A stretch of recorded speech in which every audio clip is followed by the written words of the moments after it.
Bote o nariz! Abortar! Abortar! Uma aeronave se desintegra sobre o deserto da Califórnia.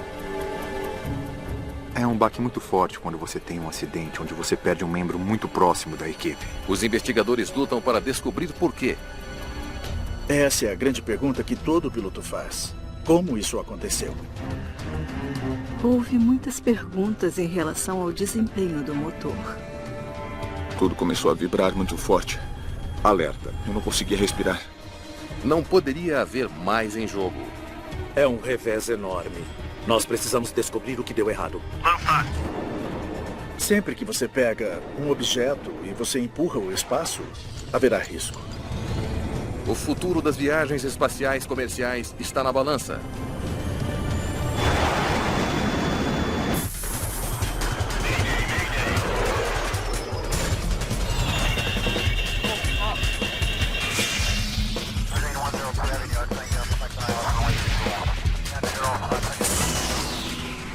Mayday. Desastres aéreos.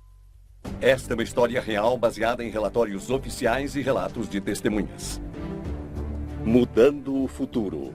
O aeroporto espacial de Mojave, no sul da Califórnia, abriga algumas das pesquisas aeroespaciais mais avançadas do mundo. 31 de outubro de 2014. Hoje, um grupo seleto de visitantes terá a rara chance de assistir a uma nova e revolucionária aeronave voar a alturas incríveis. Ela se chama Spaceship Two.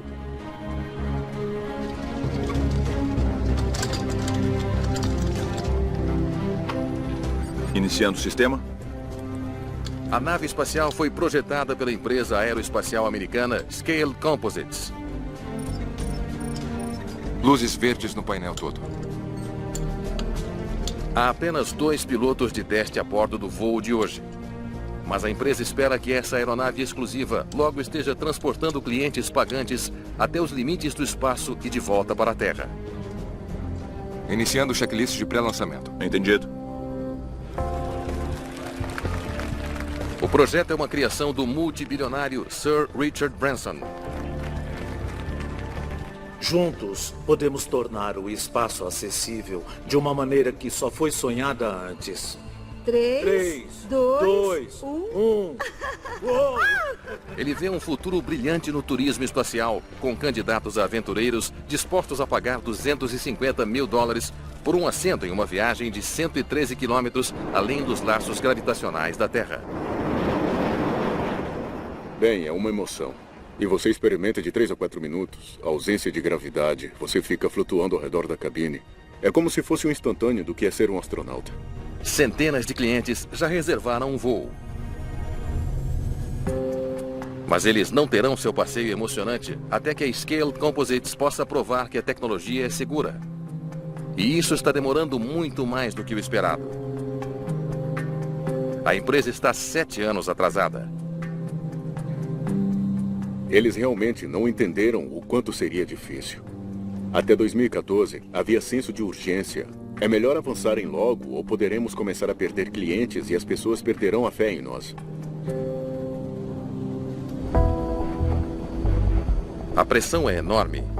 O futuro de todo o programa repousa sobre os ombros destes 2 pilotos de teste. Peter Siebold, de 43 anos, é um engenheiro premiado. Ele já pilotou 11 diferentes tipos de aeronaves experimentais.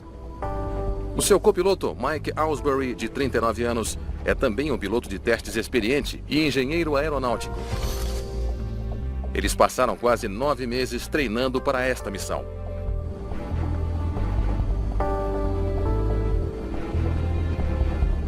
Esses homens são pilotos de teste. São pilotos muito experientes. Eles são os melhores.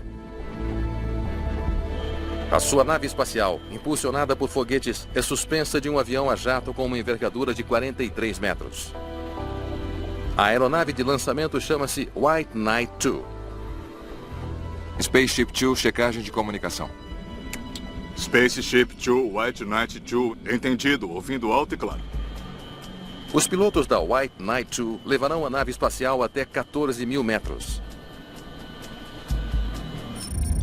Nessa altitude extrema, a Spaceship Two se desprenderá da aeronave. disparará o seu motor a foguete e subirá 30 mil metros adicionais até o limite do espaço. Em seguida, ela planará de volta para a Terra. A grande vantagem de um lançamento no ar é que você leva até a atmosfera a 12 mil metros ou mais antes de começar. E isso é uma grande vantagem em relação a ter que ser impulsionado do chão.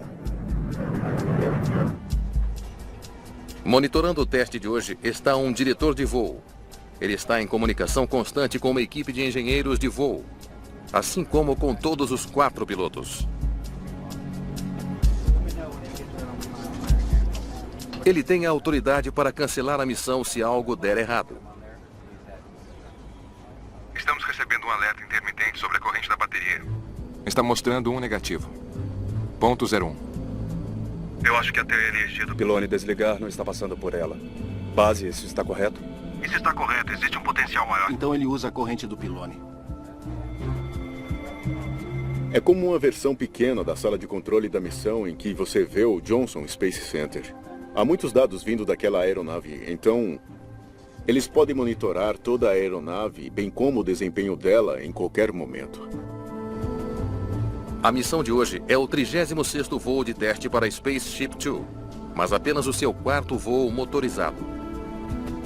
Eles apenas irão um pouco mais alto e acionarão o motor por um pouco mais de tempo do que o último voo, o voo motorizado 3. Eles testarão um novo motor de foguete que queima um combustível experimental de nylon, projetado para impulsionar a nave espacial até uma altitude de 43 mil metros. Checagens pré-lançamento completas. Entendido. White Knight 2, Spaceship 2, pré-voo completo. Entendido. Base, estamos prontos. Às 9 horas e 20 minutos. White Knight 2, pode decolar. O diretor de voo libera os pilotos para a decolagem.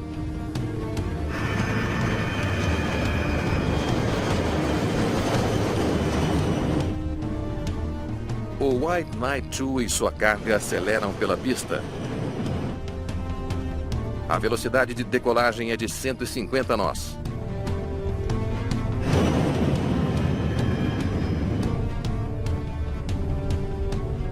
Há uma enorme pressão interna que você põe sobre si mesmo quando começa um desses testes.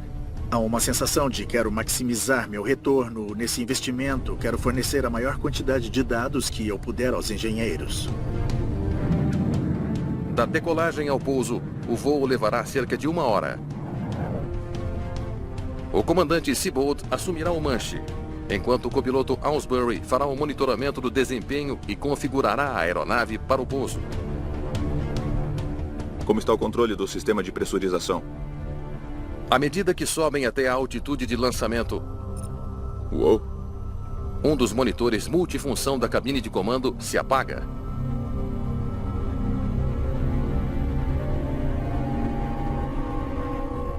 Mas apenas por um momento. Está pronto. Base, acabamos de ter uma falha de MFD do sensor acionando o botão inferior direito. Base, entendido. Estamos vendo reiniciar na tela agora. Eu acho que isso é inédito. Pelo menos na aeronave. Muito bem. Checagens de 30 mil pés. Você está pronto? Pronto.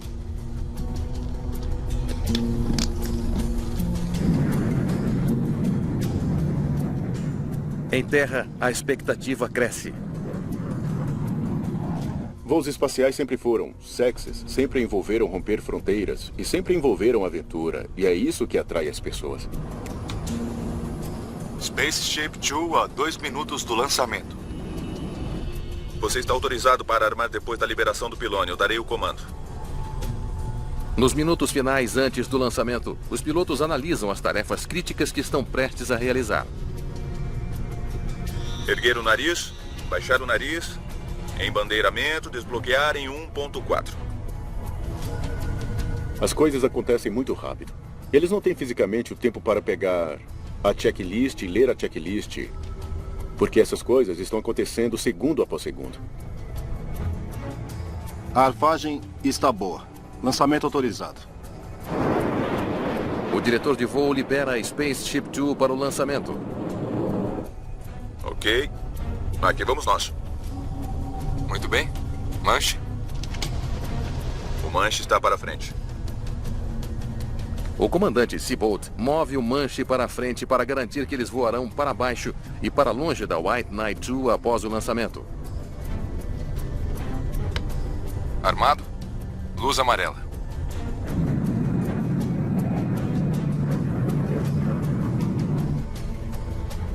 Toda vez que você pega um objeto e você o impulsiona às velocidades de que estamos falando pelo espaço e depois o traz de volta, haverá um risco. É quase impossível torná-lo completamente seguro. E 5, 4... 3, 2, 1. Lançar. Lançar. Lançar. Lançamos. A Spaceship Two se desprende da White Knight II exatamente como planejado. Agora vem o verdadeiro teste. Pode esta aeronave revolucionária levar a tripulação aos limites do espaço e de volta à Terra em segurança? Enquanto a Spaceship Two se desprende de sua nave-mãe, Fogo! Mike Aylesbury arma o motor do foguete experimental. Armado. Fogo! 27 mil quilos de força e empuxo os impulsionam na direção da velocidade do som. Tudo verde.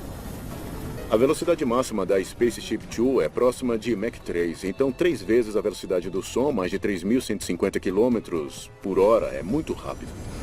Uhul! É uma viagem muito acidentada. Então pense na pior turbulência que você já enfrentou a bordo de um avião e em seguida amplie 10 vezes. A principal coisa que eles estavam testando foi o tempo de queima mais longo nos motores do foguete. Deveria ser uma queima de 38 segundos.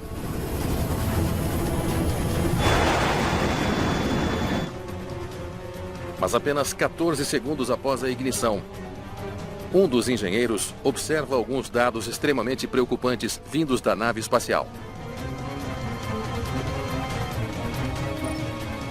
Confirmem. Abortar RCM. Abortar. O diretor de voo emite uma ordem desesperada para a tripulação abortar. Mas é tarde demais. Alerta.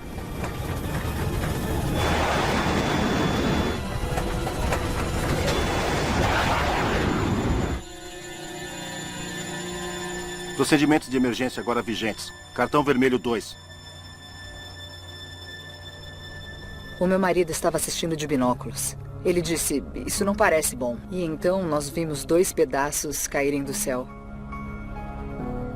Eu tenho alguns amigos muito próximos lá e eu me perguntava sobre eles, quem estava voando, o que aconteceu. E essa é a grande pergunta que todos os pilotos fazem quando ouvem sobre um acidente. Como isso aconteceu? Procedimentos de emergência agora vigentes. Cartão vermelho 2. Iniciando o protocolo de busca, White Knight II. Incrivelmente, o comandante Peter Seabolt conseguiu abrir o seu paraquedas em segurança. Ele está ferido, mas vivo. Não existe um sistema de escape de emergência. Não há uma cápsula de fuga, não há nada disso. Basicamente, não há muito que podem fazer além de torcer que os paraquedas abram. Esse é o risco. O copiloto Mike Aylesbury não tem a mesma sorte. Preso na cabine de comando, enquanto a nave se despedaçava, ele morre no acidente. Todo mundo quer ver o futuro do espaço comercial. Eles querem ver essa nova aeronave funcionando, sendo bem sucedida. E é um baque muito forte quando você tem um acidente onde você perde um membro próximo da equipe e alguém com quem você provavelmente trabalhou no dia a dia durante todo o projeto. Boa noite, começamos a sexta-feira à noite com a mortífera explosão em pleno ar, 15 mil metros acima do deserto de Mojave, com muitas perguntas sobre como isso poderia ter acontecido. Os destroços estão espalhados por mais de 8 quilômetros de deserto. Os socorristas avistam o paraquedas de Peter Seabolt e o levam às pressas para o hospital. Foi um momento doloroso. É horrível para as famílias dos pilotos de teste.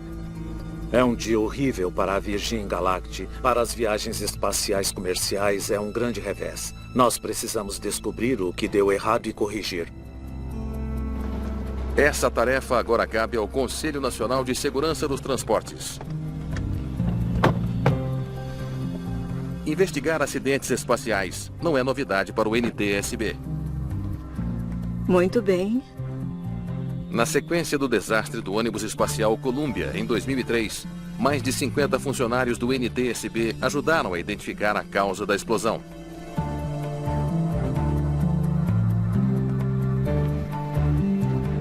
Trabalhar em um acidente espacial comercial comparado a um de uma companhia aérea comercial ou um acidente de aviação geral é muito parecido. Muitos dos princípios de engenharia são os mesmos. Os dispositivos que são usados são ligeiramente diferentes por causa dos ambientes em que se destinam a operar. Mas os princípios científicos básicos permanecem os mesmos. Vamos começar com o motor do foguete. Está bem. Lorenda Ward, do NTSB, é a investigadora responsável. Ela manda a sua equipe em busca de componentes do novo motor da nave espacial. O que procuramos é qualquer evidência de um incêndio em voo ou pós-choque, e nós realmente não tivemos muito fogo em si naquele acidente. Mike Bauer é investigador do NTSB e presidente do grupo de sistemas. O seu trabalho é investigar os destroços em busca de qualquer sinal de uma falha nos sistemas de bordo. Eu trabalhei em estreita colaboração com o engenheiro de propulsão e nós discutimos alguns dos itens que poderiam ter ajudado a causar o despedaçamento em voo, que poderiam ser relacionados à propulsão. A Spaceship Two é alimentada por um novo motor de foguete que queima um combustível híbrido experimental. Uma combinação de óxido nitroso e nylon.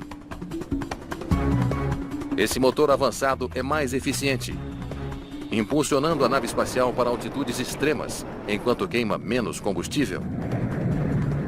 Mas as melhorias trazem risco. O novo motor tem uma maior probabilidade de explodir se o combustível não queimar corretamente. Foi isso que aconteceu nos céus sobre o deserto de Mojave?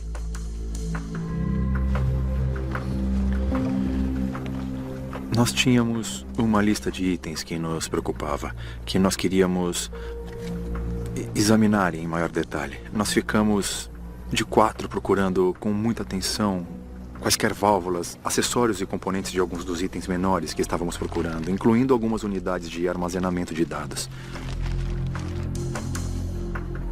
Não estou vendo nenhuma marca de incêndio no motor do foguete. A equipe busca qualquer evidência de que o motor explodiu em voo. Este é um veículo de tipo composto, mas ainda é pintado. Então você ainda veria alguma bolha na tinta. E você também poderia ver derretimento dos materiais. E não havia nada disso. Não há explosão nem fogo.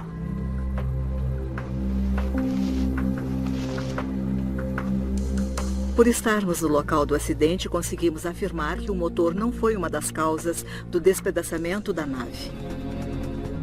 Eliminar uma causa possível é um passo adiante para os investigadores.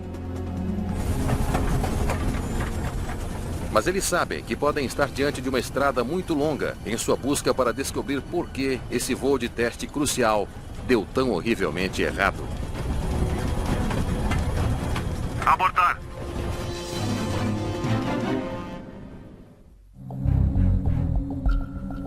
Os destroços que agora se espalham pelo deserto de Mojave, na Califórnia, põem em dúvida o futuro das viagens espaciais comerciais. O NTSB precisa de respostas. O que aconteceu com a Spaceship Two durante o seu curto voo em alta velocidade? Algum sinal de problemas antes do acidente? Houve um alerta de dados.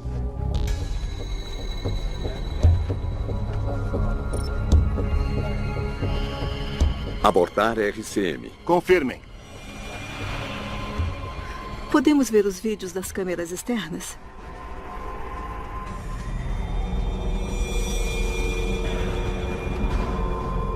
Viu aqui? O cone da cauda dobrou-se para dentro da aeronave ao longo da dobradiça do sistema de embandeiramento. Estava no modo embandeirado?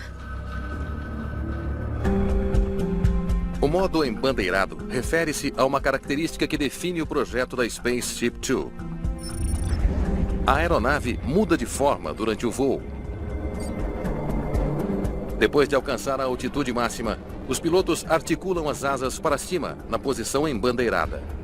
Isso aumenta o arrasto e diminui a velocidade da descida. A aeronave pode então cair de forma segura de volta à atmosfera terrestre, antes de planar até uma pista de aterrissagem. Assim você garante a inclinação ideal. Essa é a posição da nave espacial voltando para a atmosfera. Ao mesmo tempo, você está aumentando o arrasto para que você possa realmente estabilizar essa posição. Os investigadores têm acesso instantâneo a tudo o que aconteceu a bordo da nave espacial, graças a uma câmera de vídeo na cabine de comando. Então ele destravou o sistema de embandeiramento? Correto. Mas ele realmente o acionou? Não. Essa é a coisa mais estranha. Ninguém tocou na alavanca. Há 2 etapas para se embandeirar a nave espacial. Primeiro, os pilotos desbloqueiam o sistema de embandeiramento para que o cone da cauda possa girar sobre o eixo quando o comando for inserido. Em segundo lugar, os pilotos devem puxar a alavanca de embandeiramento para realmente acionar o cone de cauda. Então essas foram as 2 coisas que estávamos tentando conectar. Então temos o vídeo do copiloto fazendo o desbloqueio, mas nunca o vemos realmente operar o embandeirador. Mas sabemos do vídeo externo que as bandeiras se moveram. Então sabíamos que tínhamos um problema de performance ou um problema de dinâmica.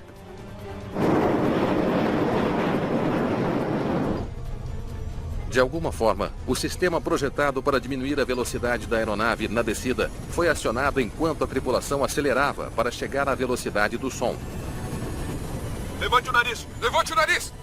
Se o motivo não puder ser encontrado, a visão arrojada de Richard Branson para o futuro das viagens espaciais talvez nunca se torne realidade.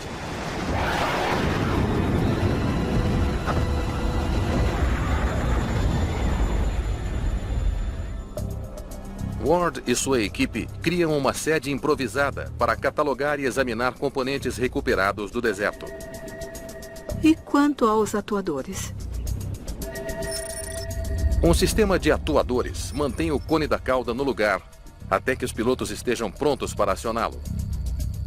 Os atuadores então estendem e movem o cone de cauda para a posição embandeirada para a reentrada. Coloque aqui. Os dispositivos são essenciais para o bom funcionamento da nave espacial. O que nós queríamos era garantir que não houvesse falhas pré-existentes dentro dos atuadores, o que poderia levar aos atuadores de embandeiramento não conseguirem manter a bandeira na configuração não embandeirada, ou causar algum movimento não comandado para a posição embandeirada. Parece que está danificada. Eles estudam a peça minuciosamente em busca de provas de quando ela foi danificada, antes ou depois de se despedaçar no ar. Eles logo obtêm uma resposta. Alguns dos danos que percebemos foram partículas do chão do deserto, e isso indicava que aconteceu depois do evento. Danos de impacto.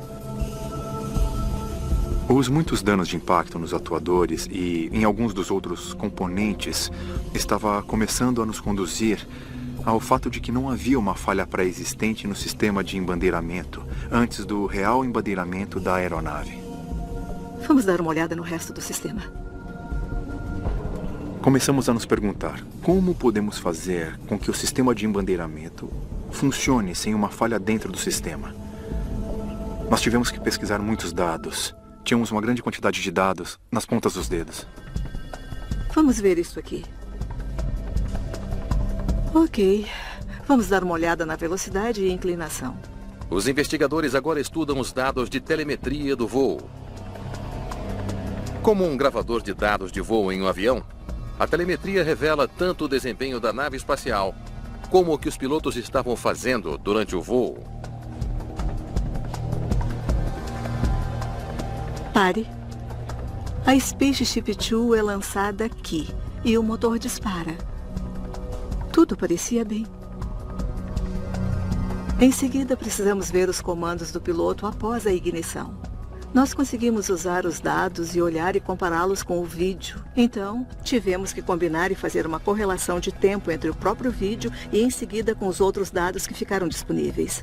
Espere um pouco. O atuador de embandeiramento foi desbloqueado cerca de 8 segundos depois que o motor disparou. E 4 segundos depois, a Spaceship Two se despedaçou. Os dados deixam claro que, depois do lançamento, os pilotos realizaram uma série de tarefas essenciais em um período de tempo muito curto. Armado. Mas eles realizaram essas tarefas na ordem correta? E eles o fizeram nos momentos certos? Essas respostas são agora cruciais.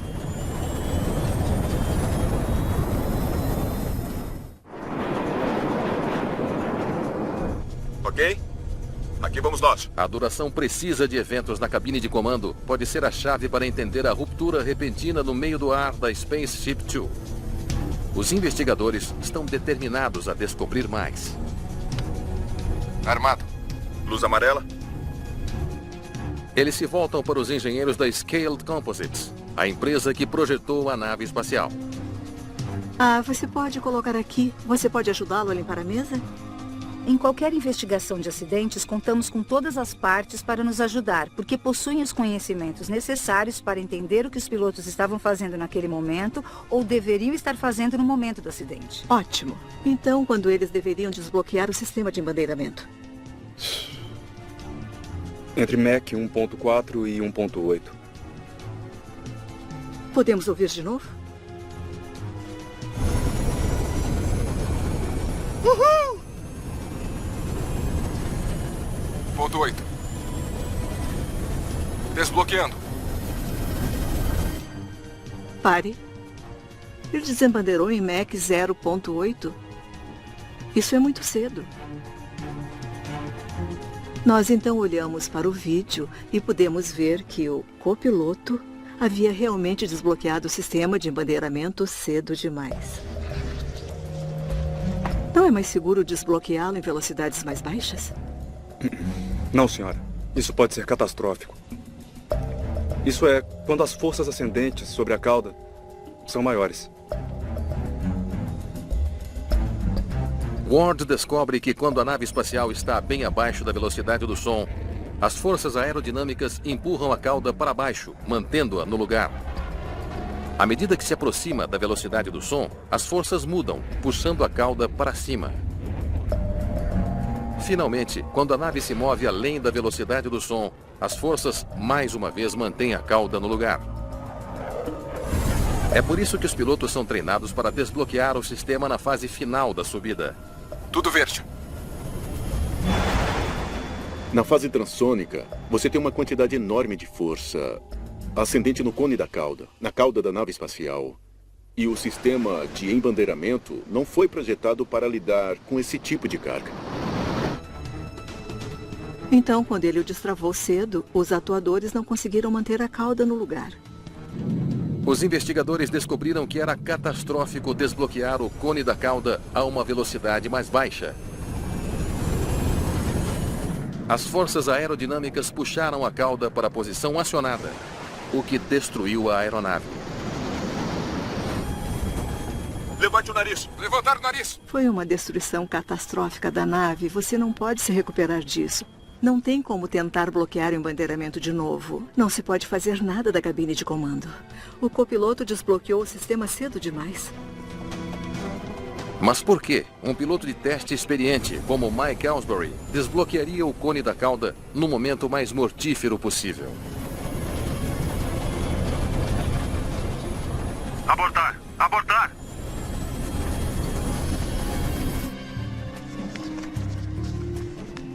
Em busca de uma resposta, eles examinam os seus registros de voo. Eles descobrem que Aylesbury tinha mais de 2.100 horas de voo. Ele havia feito 8 voos anteriores na Spaceship Two. Além de ser um piloto de testes, ele era um instrutor de voo e um premiado engenheiro de projetos na Scaled Composites. Ambos os pilotos de teste eram extremamente qualificados. As suas notas como pilotos excediam as qualificações mínimas exigidas pela FAA. Além disso, eles voaram várias aeronaves da Scale Composites. Eles também participaram do projeto Spaceship One e também pilotaram o White Knight 2. Vamos conversar com o homem que estava na cabine de comando. Peter Siebold ficou gravemente ferido no acidente. Lorenda Ward quer saber se ele pode esclarecer por que seu copiloto desbloqueou o sistema de embandeiramento 16 segundos antes da hora. No seu voo, você se lembra quando o Mike destravou o embandeiramento? Não, eu não vi nada, não. Quando você soube que havia alguma coisa errada? Quando tudo começou a vibrar muito depois que o motor foi disparado.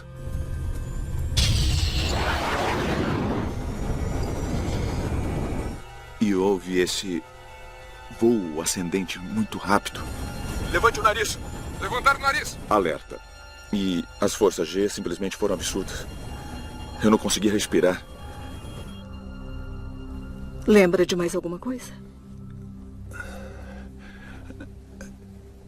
Na verdade, houve. A tela se reiniciou durante o voo. E isso nunca tinha acontecido antes. Uma tela defeituosa pode ser uma pista importante. A tela se reinicializou durante o voo. A informação inserida naquela tela ajuda a equipe a entender a saúde do, digamos, o sistema do embandeiramento do sistema elétrico, até mesmo do sistema de propulsão.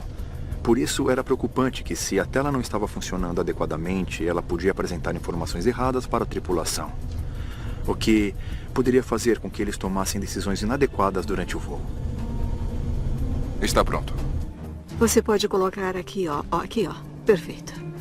Os investigadores conectam uma tela de reposição com os dados de telemetria do voo para recriar as condições após a reinicialização. A Scaled tinha uma outra tela idêntica. E nós conseguimos usar esses dados e fazer com que a tela mostrasse o que a tripulação estava vendo durante a sequência do acidente. Se os dados de velocidade estavam com defeito e os pilotos pensaram que estavam voando em Mach 1.4, quando realmente estavam voando apenas em Mach 1.8, isso poderia explicar a decisão do copiloto de destravar o embandeiramento precipitadamente. Está exibindo tudo corretamente. Parece que a informação que os pilotos estavam recebendo era completamente precisa. Eles não foram vítimas de uma tela defeituosa. Tudo verde. Os investigadores ainda não compreendem a ação fatal do copiloto.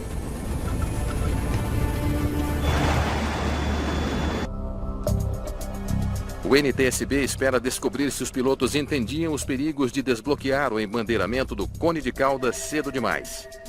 Eles vasculham todos os materiais de treinamento e manuais operacionais da Scale Composites.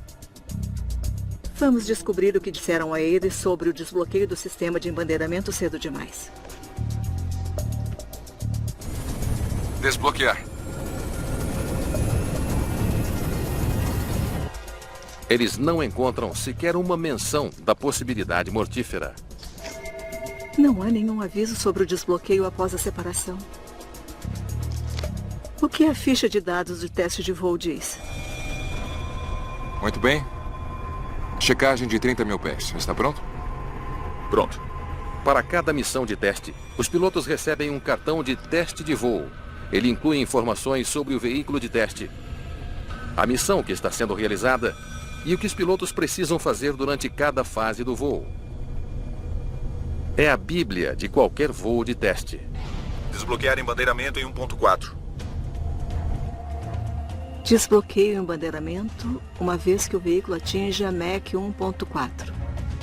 A ficha de dados. Mas não diz nada sobre fazê-lo antes disso. Não havia nenhuma anotação que dissesse que se você abrisse cedo poderia haver uma falha catastrófica na nave. Não havia nada que indicasse que se destravasse antes poderia perder a nave. Quando foi isso? Elas descobrem apenas 2 referências escritas sobre perigos de destravar o embandeiramento precocemente. Um e-mail de 2010 e um slide de apresentação de 2011. Só isso. Elas só encontraram um e-mail e uma apresentação no PowerPoint de 4 anos antes, então isso não seria a coisa mais importante na mente dos pilotos. É possível que eles realmente não entendessem os riscos. A doutora Catherine Wilson, do NTSB, é especialista em análise de desempenho humano. Uma coisa que ficou evidente para os investigadores foi o fato de que a natureza catastrófica desse tipo de erro não foi enfatizada no treinamento ou nos manuais. Os investigadores têm algumas perguntas para as pessoas que projetaram a nave espacial. Por que não existe um mecanismo de segurança para o bloqueio do embandeiramento? Nós não achamos que precisávamos de um. Ao conversarmos com alguns dos engenheiros, descobrimos que eles nem sequer consideraram as limitações humanas ao projetar o sistema e, portanto, não incluíram quaisquer redundâncias que impedissem um único erro humano que levaria a um resultado catastrófico. Os pilotos devem conhecer a missão profundamente. Eles os colocam em um nível mais alto do que um piloto normal ou um piloto de aviação comercial. Em geral, eles sentiram que o piloto de teste de voo seria capaz de atuar perfeitamente todas as vezes. Não é de admirar que eles não esperassem erros. Os registros de treinamento mostram que o copiloto fez 112 voos em simulador para esta missão. Mach.8. Arfagem? O treinamento do simulador foi extremamente importante para esses pilotos. Permitiu a eles testar todos os cenários possíveis e a ficarem confortáveis com os cenários antes de entrarem na aeronave real. Esses pilotos em particular estiveram no simulador cerca de 14 vezes nos poucos meses que antecederam o acidente. Estavam muito familiarizados com o que as fichas de testes diziam e os procedimentos que deveriam seguir. Nunca o copiloto desbloqueou o embandeiramento antes? Espere um pouco. Os registros revelam que, embora Aylesbury nunca tenha cometido erro fatal no treinamento, em uma ocasião, ele cometeu um erro diferente. Ele destravou o embandeiramento muito tarde. 12 graus. Embandeiramento desbloqueado. 14 graus. Abortar missão. Abortar missão. Para garantir que o sistema de embandeiramento funcione adequadamente, a missão seria abortada se não fosse desbloqueado até Mach 1.8. Se não desbloqueassem até 1.8, o voo teria sido abortado. E nós vimos nos dados da sessão no simulador que o copiloto havia desbloqueado tarde demais. Então ele tem que fazer isso antes de chegar a Mach 1.8. Se ele atrasar, a missão é abortada. Abortar uma missão não é fatal. Mas os investigadores se perguntam, esse erro no treinamento meses atrás desempenhou algum papel no acidente? Abortar missão, abortar missão. Fogo! Poderia ajudar a explicar o que deu errado a bordo da Spaceship Two?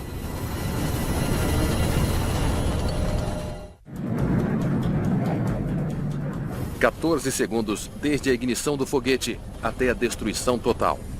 Como o voo de teste da Spaceship Two deu tão errado e tão rápido?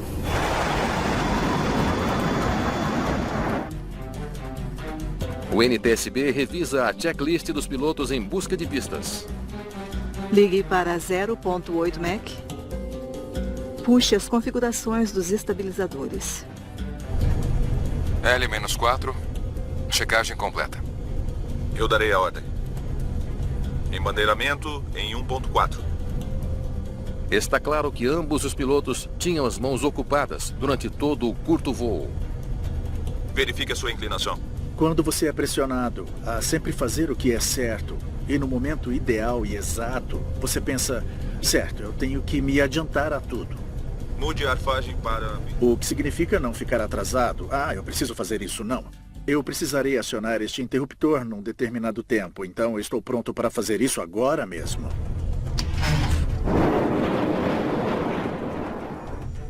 É essa pressão para fazer as coisas no momento exato que leva você a tentar se preparar. o que pode levar você a fazer algo precipitado ou inadvertidamente. Os investigadores acreditam que a pressão em relação ao tempo pode ser uma das razões pelas quais Mike Aylesbury decidiu desbloquear o sistema de embandeiramento cedo demais. Se eles não desbloquearem o mecanismo embandeiramento em Mach 1.8, então o voo é abortado. Então, obviamente, isso pesará sobre a cabeça do copiloto. Ele queria tirar isso do caminho. Então eles fazem outra descoberta. Posso ver o vídeo do simulador de novo?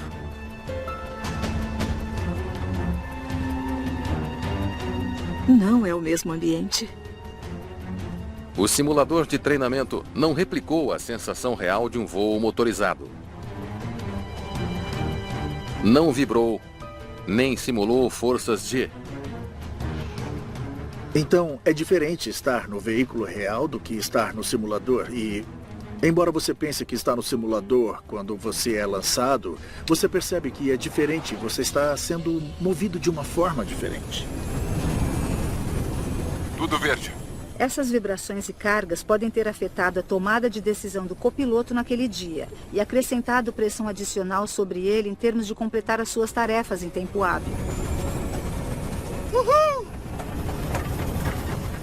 O último voo motorizado do copiloto foi em abril de 2013. Então ele realmente não esteve em um voo motorizado há 18 meses. Mesmo que você seja um piloto de teste muito bom, deve ser um pouco enervante ter toda essa vibração e cargas G e velocidade. Os investigadores finalmente entenderam o que houve. Era um ambiente desconhecido. Ele tinha muito o que fazer. Ele tomou a decisão de desbloquear cedo, talvez não percebendo as implicações mortíferas disso. Só porque são pilotos de teste, não significa que eles não sejam humanos, que não cometerão erros. É possível e temos que levar em consideração todas essas limitações dos nossos pilotos. O NTSB culpa a Scaled Composites por não garantir que os seus pilotos entendessem as consequências de destravar o sistema de embandeiramento cedo demais e de não tomar medidas para evitar que isso acontecesse. Levantar o nariz! Se eles tivessem pensado um pouco mais sobre como eles poderiam ter impedido esse desbloqueio precoce, apenas confiando no treinamento e ter um desempenho perfeito todas as vezes. Desbloqueando. Se tivessem um sensor que fisicamente os impedisse de desbloquear até passarem o limiar apropriado, isso teria impedido esse acidente. Alerta. Abortar.